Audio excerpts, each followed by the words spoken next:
अपनी संवेदना व्यक्त करता हूं। साथियों, एक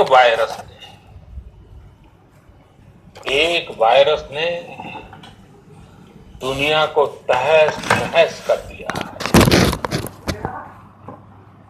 विश्व भर में करोड़ों जिंदगियों संकट का सामना कर रही है। सारी दुनिया जिंदगी बचाने में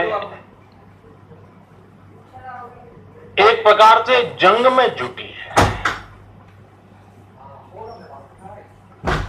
हमने ऐसा संकट न देखा है, न ही सुना है।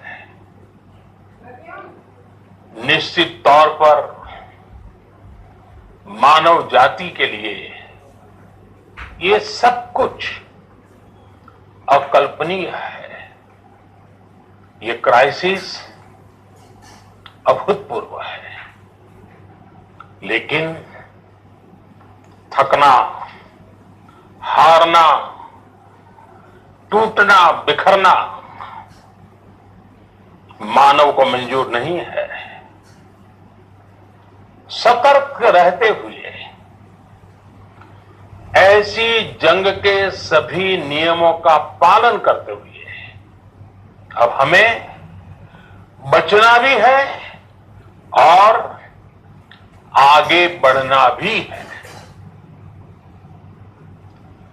आज जब दुनिया संकट में है, तब हमें अपना संकल्प और मजबूत करना होगा। हमारा संकल्प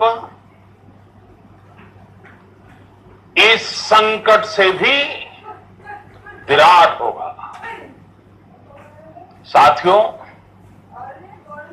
हम पिछली शताब्दी से ही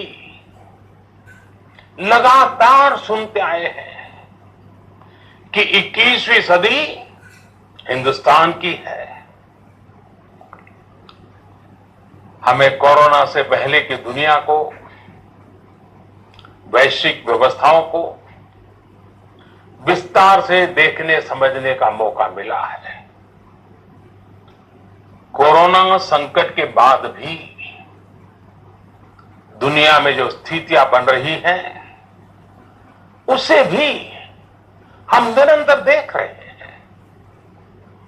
जब इन दोनों कालखंडों को भारत के नजरिए से देखते हैं, तो लगता है कि 21वीं सदी भारत की हो, ये हमारा सपना ही नहीं, ये हम सभी की जिम्मेदारी भी है। लेकिन इसका मार्ग क्या हो? विश्व की आज की स्थिति हमें सिखाती है कि इसका मार्ग एक ही है, आत्मनिर्भर भारत।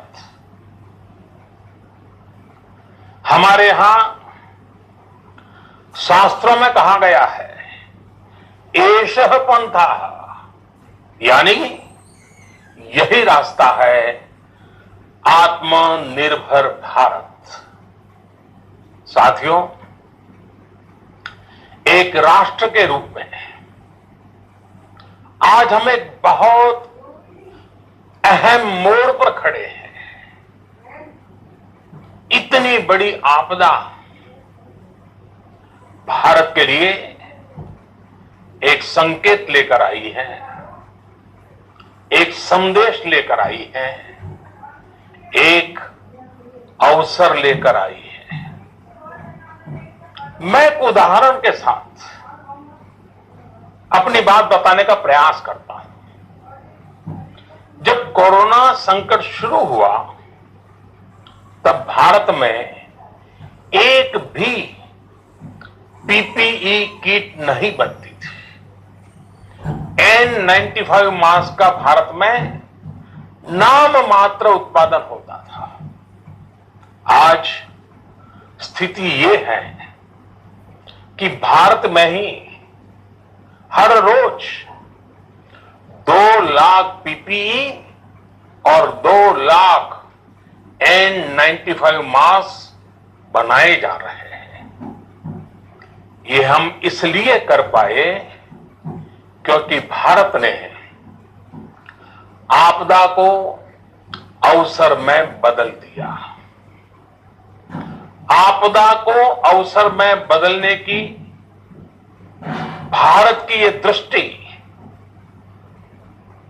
आत्मनिर्भर भारत के हमारे संकल्प के लिए उतनी ही प्रभावी सिद्ध होने वाली है।